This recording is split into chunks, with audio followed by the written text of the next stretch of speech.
Hey, welcome to the Inner Circle podcast, where growth minded leaders come together to build better businesses and better lives. I'm your host, Hector Alvarado. Here, we don't do theory, we share real lessons, real systems, and real strategies you can use right away. This is a community for people committed to growth, impact, and supporting each other on the journey. You're in the right room, my friends. Let's get started. Welcome, everybody, back to the Inner Circle. We got a special guest today. And I do say special because this one's personal for me.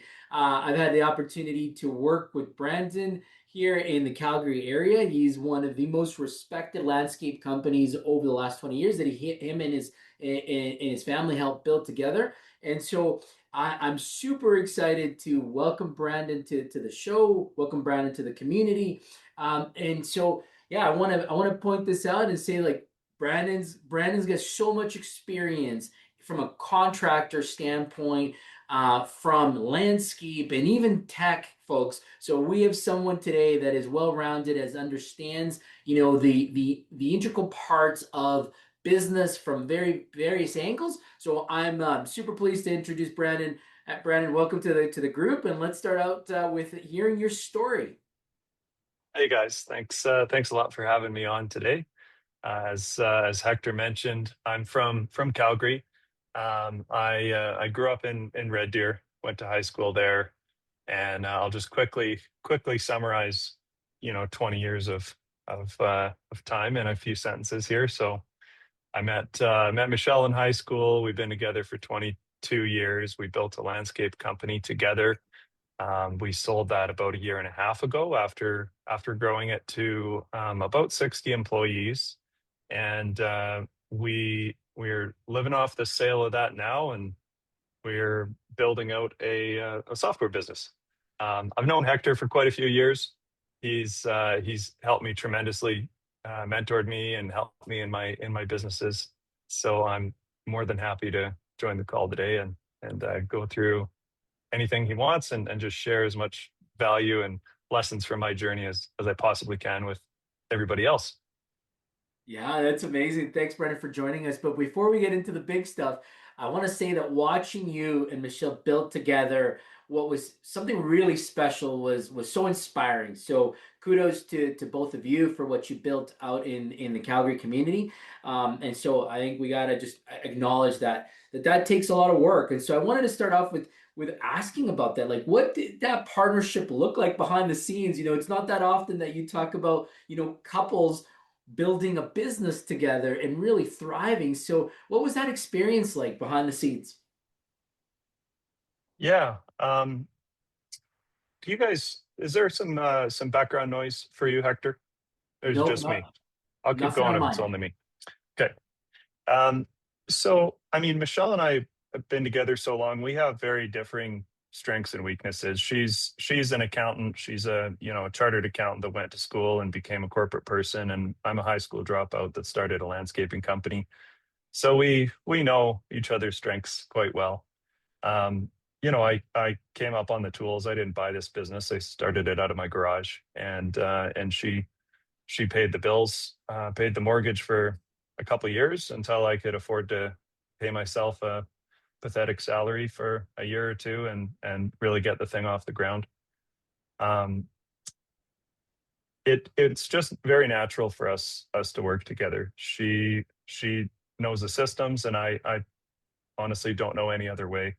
I don't think that it's that much different than any other business partnership. I think that if I they say a business partnership is like a marriage, Yeah. and I think it might even be harder potentially because you're spending a lot of time with this person that you go into business with, and it's something that you'd really want to vet out and make sure you're going to get along. Um, Yeah. but I think some of the advantages are that for us, we always found that the whole work-life balance thing, I think that I don't really like that term. I think it's kind of bullshit, to be honest. And Yeah. there's different seasons through our life where we were flat out and we were just crying for a day off or an hour off. And when you're in it together, it just, we knew what we were going through. We both committed to it together, and we put ourselves through it together, supported each other through it. And our lifestyle is a lot more integrated with business than it is separate. You know, when we're on Absolutely. vacation, sometimes we need a day to work, and that's just how it is. We don't really argue about it. Yeah, it's amazing. And I wanted to start off there because what was important for me to touch on here is the support system that you were able to build and establish, and it's something that we really make a focal point of our community, is that support system that a lot of entrepreneurs don't get at home.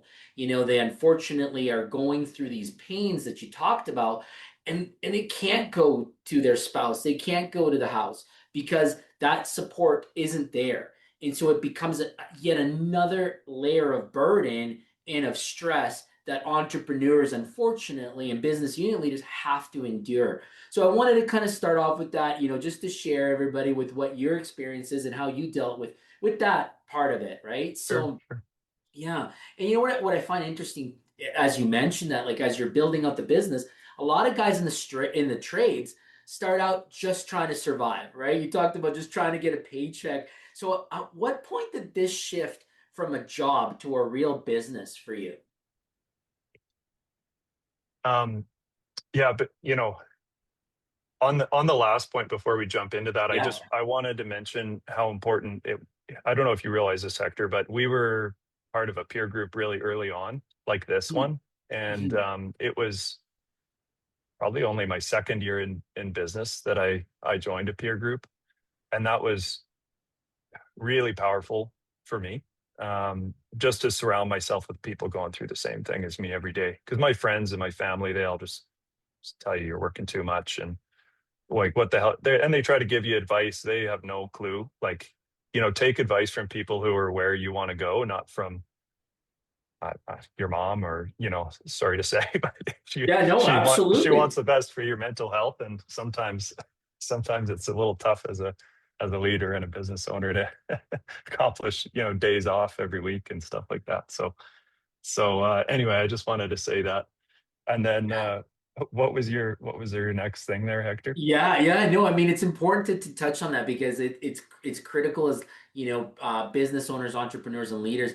Like they don't have that support system. Like you said, you go to your parents, you go Yeah. to your family, you go to your friends, and you start asking for their input, and you quickly realize they don't understand it because they're not in your shoes. And that's where these peer groups like this is the fundamental necessities for that serious entrepreneur. These aren't nice to have because they really will be the ones that give you that support and give you the practical tools and the real stuff. Like we'll call out your BS, and a few of the guys here that have been around for a while know that we'll certainly call them out if they don't do their tasks and their weekly, takeaways. We don't hold back from calling out some of the accountability piece, which is what you need with entrepreneurship peer groups, right? So yeah, what I was leading to was like, at what point in that journey did you go from like survival mode to when you recognized, hey, I got a business here, this is something serious? Because a lot of entrepreneurs here in the room, some are there, some are starting off, and so really just giving the audience that view of when this triggers, when does it switch? Well, I mean, I committed to it when I jumped in with both feet right from the start. I told myself I was going to give it my all for 5 years, and Mhm. whether it failed and I had to go get a job again, or I was successful, I was going to give it 5 years. And it probably took me until year three before I made any money. But that wasn't really when we started, I'll say, professionalizing the business. It was once we had, say five people working for us, like six people working for us, and it really started, like the weight of that started dawning on me. Mhm. Like, these people they have families and kids, and the weight is on my shoulders to make sure that they can put food on their plates, pay their rent, and I need to step up here and figure out how to run this damn thing, figure out how to read my numbers, um, meet with, peers, hire good people. Like they don't deserve to work with shitheads. They want Huh. good people in the truck with them, and they deserve that. And carrying that weight as an owner, you don't want to think about it too much because it'll it'll break you up. But that Yeah. was when I think we really started to push to professionalize the business, and and started leveling myself up. I knew that I was holding the people back in the company, and the company back itself if I couldn't figure this thing out. Yeah, absolutely. And what's astonishing to me is you made a bold move. Like you made a move and a bet that I have yet to really see as a common practice amongst entrepreneurs. In that that specific bet that I saw you make was that you went very specific as to who you served, right? You went specific to large condo complexes, maintenance and snow removal, targeted areas. Like, where did that clarity come from? Walk us through that decision-making process. So, a bit of that is just who I am. Yeah, I mean, if you even look at my software, it serves the nichest of niches, and it comes from just wanting to do one thing really well. I didn't set out to be the biggest company in Calgary and have the biggest flag. We ended up having a very good sized business, but Yeah, it was more about being the best. Like I wanted to have the best service, best product, best people, best bottom line, so that we could pay the best wages. And to me, the simplicity of specialization is what made that possible. So if you kind of, I think every business goes through a phase at the start where mhm. you say yes to everything because you just need money and work, That's and you got to right. get the guys going next week. But there comes a point when you got to start saying no to almost everything. And you got to specialize and niche it down. And for me, um, that really led to simplification through the entire business. If we only service condos and not single family homes and not commercial and not industrial, that means I can have a lineup of the exact same trucks with the exact same equipment. I can train all the crews on the exact same services. I can hand off estimating and sales a lot easier because I only have to train my account managers on one sales process. And we can there's enough work in my market to make get millions of dollars in revenue through the door doing that. And then we can just wipe the floor with anybody who tries to do that niche. Nobody's Right. going to be able to compete with us doing that because it's all we do you know Yeah. Yeah. No kidding. so um, It's amazing, amazing when you think about it. And first thought that comes to mind is like, I wonder how that must have viewed to your competitors. Like, I wonder if they were sitting there thinking, like, man, this guy's crazy. Like, he's just leaving stuff on the table, all this other business that he's not even like they're not even bidding on it, right? Like, I wonder how that market yeah. reacted when you went that niche. Did you hear about it in the circles? um I think people, I don't know what, for me it was easy, Yeah. as you can tell, like easy choice, not easy business. Hmm. But for other people in my peer group, I was always giving them shit. I'm like, why are you guys doing this? Like, you've lost money in your construction division for 3 years now. Why don't you just shut it down and focus? Right. Just that's the F word around here. One of them anyway is just focus, Right. and you'll get really good at something. It's not because condos were the most profitable or there's some golden ticket. It was Hmm. just that I knew if we did one thing and focused on it for years and years and years, we would be the best in town at it. Yeah. And it was just kind of inevitable if you think about it. And it So did. Like, it was a great story, and we're gonna go deeper as we move along into that accomplishment. But I'm still wanting to know more about you. And most blue collar business owners that I talk to struggle with some of that approach, and in particularly letting go of the field, like the field actions, the field work. How did you make that transition from being out in the field work to running the business, to getting behind the scenes, because a lot of our folks are still in between both and they haven't made that distinction yet. Yeah. It took me a while to even meet somebody that I could trust, like quite a few Right. employees is what I mean. Yeah, yeah, Um, exactly that. the first one that came along, he's still with the company now that I've sold it. His name was Parker. And so Parker came on, and he had worked at the last company for 18 years when I hired him. And Wow. the last owner had retired. That's why he didn't work there anymore. So he came over to work with me, and he's now been there for 11 years. And I found he did a better job than I did, and I could trust him when he told me it was done right, that it was going to be done right. And and then I guess I just started building on that. The specialization really helped. Mhm. Processes, setting the bar, and holding that. Um, there was there was a couple of times over the years where we we went through some massive turnover. Um, I would let go of the reins. I We had a place in Comox on Vancouver Island while our business ran in Calgary, and I thought, this thing's humming right along. It's doing great. I left for you know a few months of the year, came back and forth, and um, we they hired a bunch of kind of C players that were bringing down the A's. We were losing A players because they didn't want to work with the C's, and I could just see it. And that week it was like scorched earth. It was like everybody's fired. Hire new. Will fail on contracts. I don't care. Um, and so I didn't want to get. I wouldn't do that again. I'm smart enough to avoid it now, but holding the line on people. These are people businesses. It doesn't matter if it's landscaping or plumbing or whatever you do. You're selling hours and selling people's time, and you need to have really really good people on your side, Mhm. and so that helped me to let go. Having Nice. repeatable processes, I'd say, is one of the keys.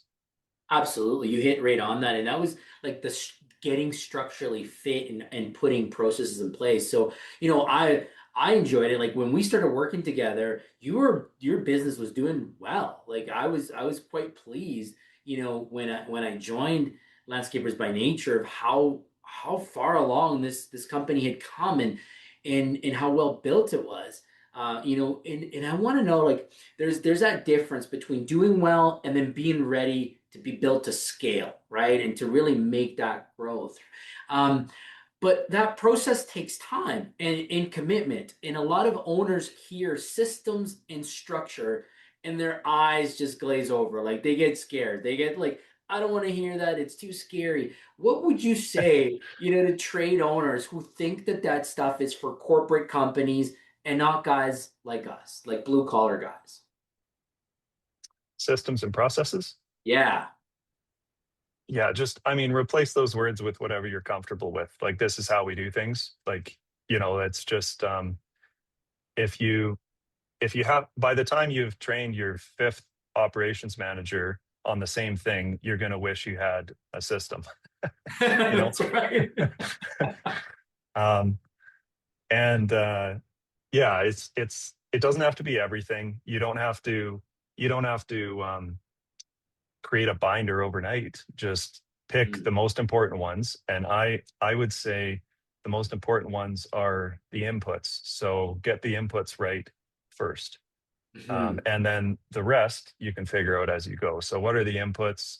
The inputs would be, one of them would be recruiting, right? This is bringing people into your business. If you are lazy about recruiting, you're going to deal with, you know, a, a bunch of mistakes and a bunch of problems down the line. That's right. Good people can actually make up for somewhat lack of systems and processes, but you got to get the right people in. That's one input. Mhm. Um, I'm not saying don't systemize, to be clear. I'm just saying get good people that you can trust. And we can talk more on that after. Another Mhm. input is your pricing, your estimating. That's an input into your business. So charge as much as the market will bear, and get an estimating process. That's one that you'd want. Yeah, Um, absolutely.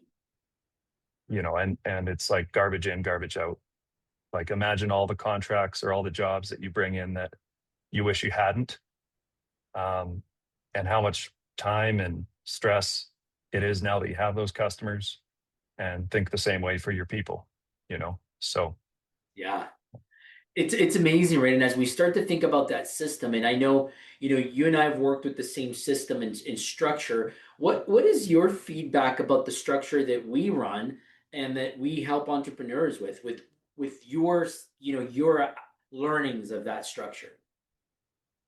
yeah, that took simplification to a whole new level when I learned about having annuals and quarterlies, and we struggled and wasted time for years and years. This is a company with, if you go back a few years, 40 employees, 50 employees. And, we're having meetings where they're just useless. Most tradespeople don't like sitting in boardrooms and having meetings. That's Yeah, why half the guys join these meetings from their trucks, because that's their office, right? And, exactly. and, so just giving that structure to it really, I had good people, but it helped me to turn them into partners. Like we Hmm. started planning the business together. We started looking at financials together. They Hmm. started learning how to read P&Ls. We turned landscapers into business people with this system, right? So we took people off mowers, promoted them to account managers, sat them in a boardroom, stuck P&Ls in front of them, and they started learning how to report on financials to a CFO. Right. um, it was one of the biggest successes of my career, for sure, was seeing that happen and being able to develop people to that level and not need to find them off the street. Yeah. Game changer, eh? Absolute game changer. Yeah, it turned into millions more on the exit. I absolutely guarantee it. Yeah. It's so rewarding when you see that evolution and that development in-house. And I can tell you from my experience, like kudos to you, to Michelle, to the leadership team at Landscapers by Nature for embracing the structure, but not just embracing it, like applying it and really believing in the system and the trust that you all placed, in each other and of course in myself being there. And it was quite the journey. I was super amazed with what that turnaround and what it did.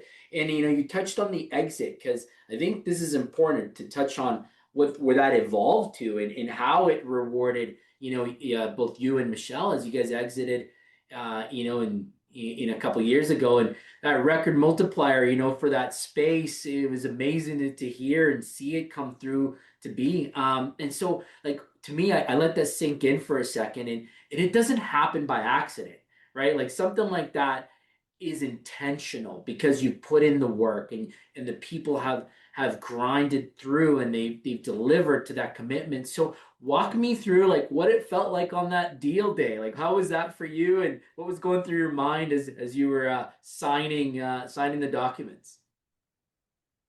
Well, um, it was a good day to get the check, the money in the bank. I screenshotted my phone right away. That was pretty sweet. I'd never seen there's more commas than I'd ever seen. So that felt pretty good. Um, the the sale now is very, very bittersweet. I'm very happy that we accomplished that. Hmm. But you know, I went like to war in the trenches with these people to build this business. And I don't get to work with them anymore. And that's really sad. I'm happy that we were able to do it, and they're all doing very, very well. But Hmm. that part of it is a bit bittersweet. So I think it's what was interesting to me is that it's the same process whether you're going to keep or sell the business. Like you should do the same activities. You Right. want to make a repeatable system. Uh, you want the owner to not be part of the day to day. You don't want the owner to be depended on for everything, because a buyer, that's a risk. They don't want to buy, a business where the owner knows everything, has all the processes in his head and his or her head, and everything goes through that individual. So, you want to work into having a very streamlined business, whether you're going to keep it or you're going to sell it. Yeah, absolutely. So what's some advice that you'd give to somebody who maybe is on that trajectory and thinking about maybe an exit? Like what would you recommend is their first start? Talk to Hector. uh, yeah. Um, I mean, so there's if you think it's a couple years out, if it's that close, like if it's 2-3 years out, start talking to an accountant, like an M&A accountant, not your aunt or whatever that's an accountant. Right. um, and just understand, because there's a lot of tax implications and strategies and things that take time, and you want to understand all of that stuff. uh, Yes. Remember that buyers business buyers often buy businesses multiple times in their life, and a lot of sellers only sell once. So you're going to be going in, at a disadvantage naturally. So you want to build up a good team on your side. I had Hector on my side, to help me through that, and he had done deals before. So just, from a shoulder to cry on to just people that know, how to do the paperwork right. Yeah, I would start by building a team and just talking to other people. Feel free to reach out to me directly, if you want to chat sometime about it. Um, and there's so much to know. Like, Yeah. it's crazy how many ways there is you could get screwed, and how many, whether it's by the tax man or whatever. So there's a lot to know, and a There's a lot lot of going into it. unknowns. Just talk Yeah. talk to people who have done it before. Yeah. For sure, for sure. Get educated on it. And so now you sold the business, Site DNA, right? You're building an amazing tool, software specifically for landscape account managers and business owners, landscapers. So you went from operator to founder, from that perspective again, right? So tell me about that. What is the problem that you're solving with Site DNA?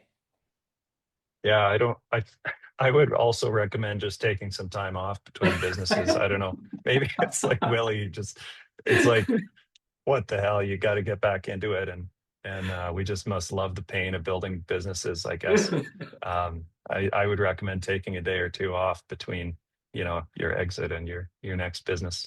I didn't do that, That's not how but we're wired, Brandon. That's not how we're I, wired, I man. know, it's just silly.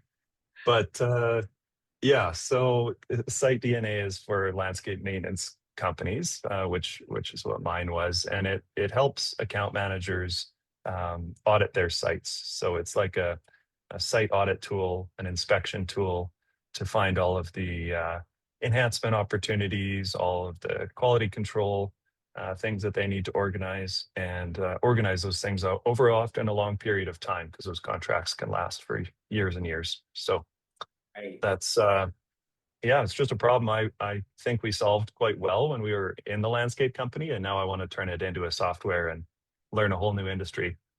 So that's what I'm doing. It's amazing. I mean, it's such a cool tool. I've had the opportunity to see it as it's evolved and see it in action, and it's cool to see how you could take, a picture, and then you have the ability to now create an opportunity to upscale and upsell from a property standpoint, but not just from the selling opportunity, but from the end user having that perspective of value being increased in their property, because of the work that's being pointed out and that you're committing to, and having all that digitally, at the palm of your hands and stored, that you can go back to reference and not have to worry about quotes being sent in, or doing all that manual stuff. It's all in-house in one digital platform, directly with those experts that you trust, that you're working with. So yeah, really, really That's cool right. to see. Yeah, love Keeping it, it love very it. niche, right? Only landscapers, only landscape maintenance landscapers. So it's very specialized. Again, it's like steady theme through my life. Yeah. Yeah. Again, not trying to be everything for everybody, right? It's this is who we are. This is the problem that we're solving. Love Yeah, it. that's right. Love it. Love it. So, for the audience here that's in that trades or service industry owner, they're listening in, they're thinking about your story and they're saying, man, like, I want that. I want to be able to speak about my story in that way. Where do they start? Like, what's something that you think that would help them? To get towards just freedom in general from their business.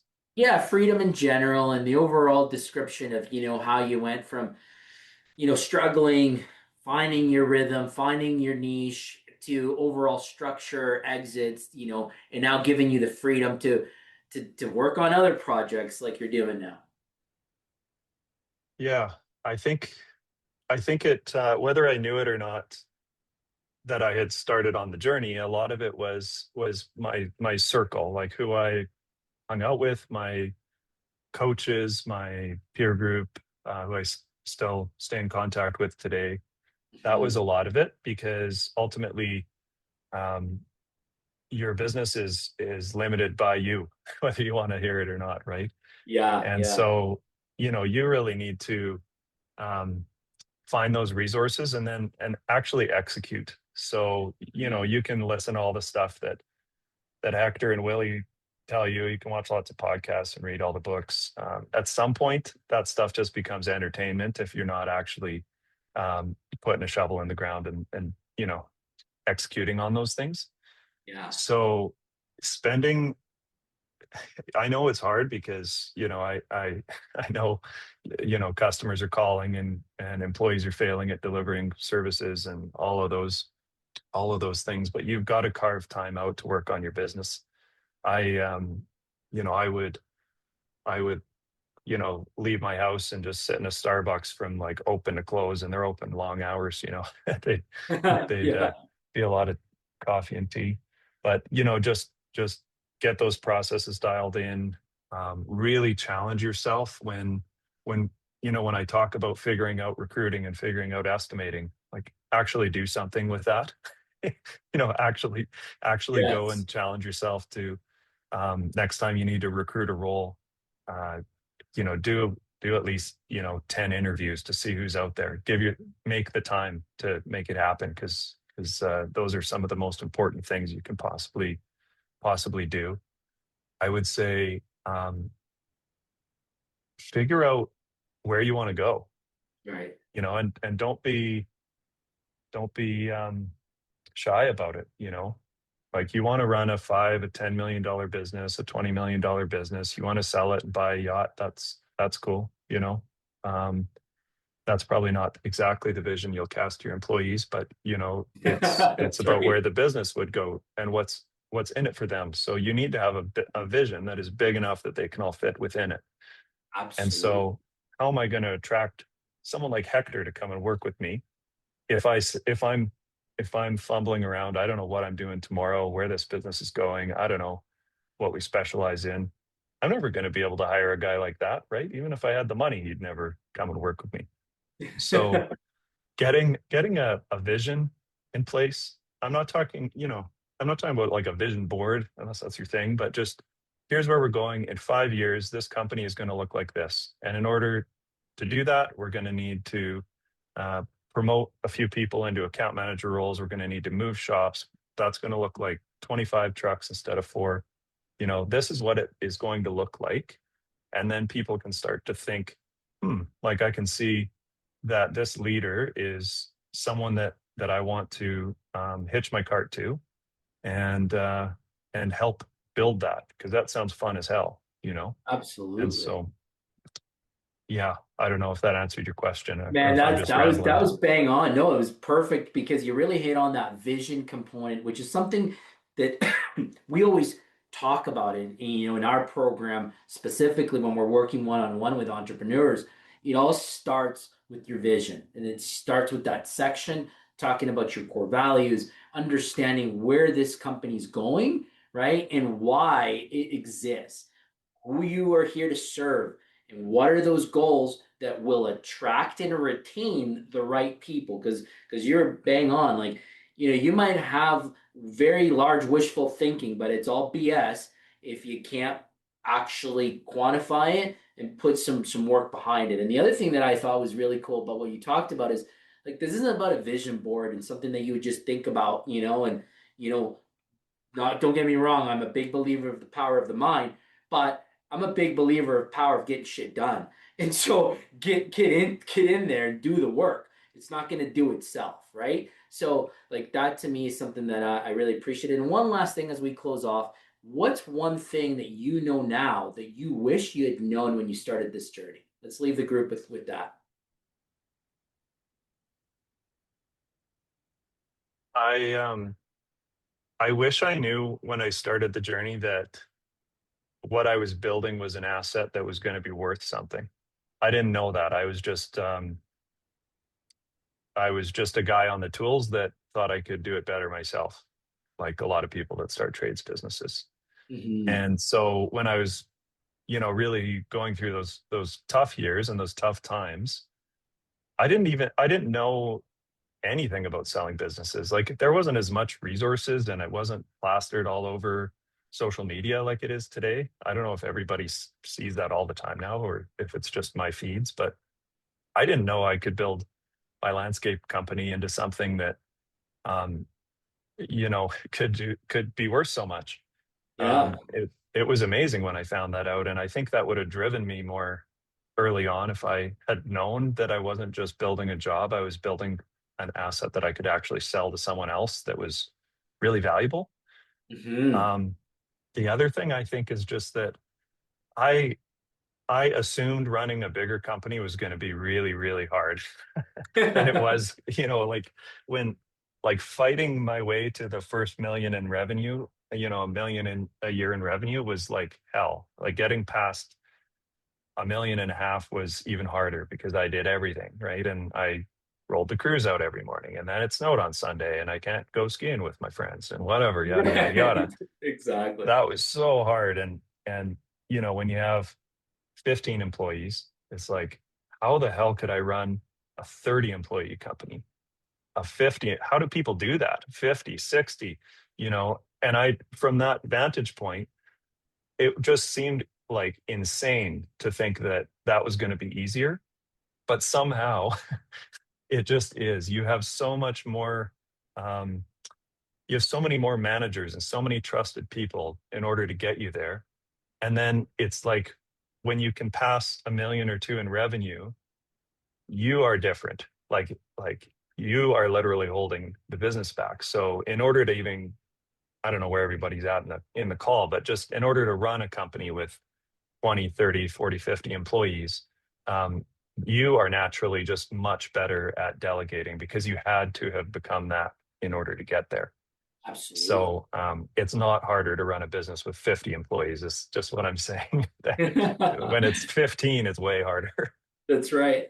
As long as you have the right framework, right? and, Yeah, and the right strategy for sure. totally. Awesome. Well, Brennan, how do the people in the call? We have some here that are on the call, others that will listen in, to our podcast. How do they get a hold of you? How do they find out more about Site DNA and the other projects that you're working on?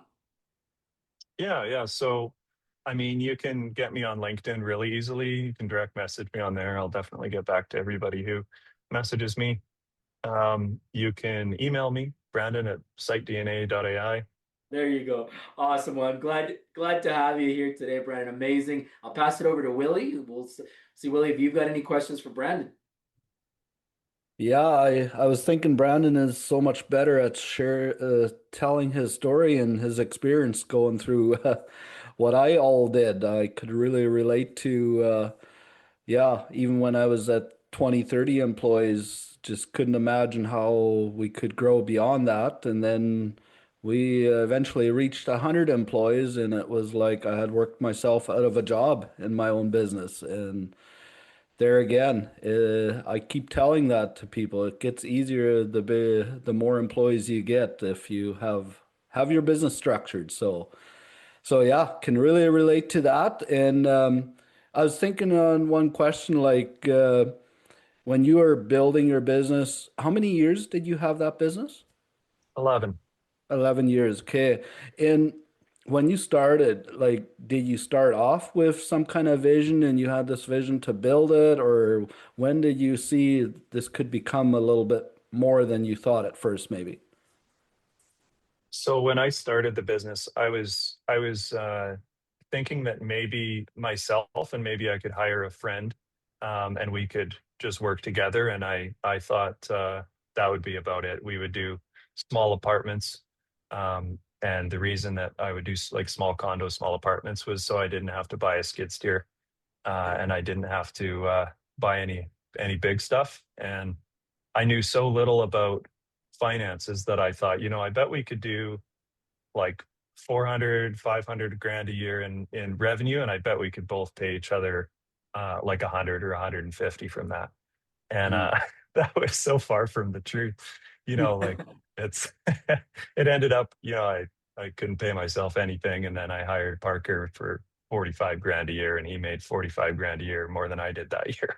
So, um, yeah, it took a couple of few years because I wasn't surrounded by business owners at the Mm. very start. I didn't know how this worked really at all. Mm. It took until I could see other people's businesses that were, say they were $1 million and they had a few crews out there, and I could kind of start to understand why they structured it that way and ask them questions and uh, and that kind of thing. So it took me a few years to get any real vision to it. Mm. Yeah. Yeah, no, and that was kind of the same for me. It was not until I hired a business coach and I was already 5, 6 years into the business where he got me to think about what's actually the vision, and then we started building that out, and I always look back. If that hadn't happened, I would have probably stayed stuck. Or Yeah. yeah. So yeah. There's there's this interview I saw with Jeff Bezos, like a long time ago. He was talking about how he was dreaming of the day he could afford a forklift to load up books, from Amazon. Amazing. So, Eh? it's just crazy how things go sometimes. Yeah. Yeah, and now looking back, how much power there is if you actually take the time to go over what is actually the vision for the business, right? And I know we have some small business owners in the room. It's just thinking at where you really want to take the business and plan it out, right? Absolutely. Yeah, Yeah. yeah, that's Awesome. right. Great. Excellent. Thanks, Willie. All right. We'll pass it back to Alan and we'll open it up to the room. Alan, you know the routine and we'll go Yeah, from there. let's do it. Well, I just have to say, Brandon, thank you so much for today. This was just so good. Thanks for agreeing to come on and being with us and sharing with us. Hector, thanks for bringing Brandon to today's call. It was so good. It makes me remember of, the oil field company that I started from scratch. Didn't know what I was doing, didn't have a vision in it, but grew it, and eventually sold it. And Brandon, I love what you said. I didn't maybe write it down verbatim, but you said, I wish I'd have known, back when I started, that I could build an asset worth as, much as it was. I didn't have that idea at all when I was starting out in my business. So accurate, so great. I love that you said that you encourage us to build a vision for our team big enough for our team to find their place within it.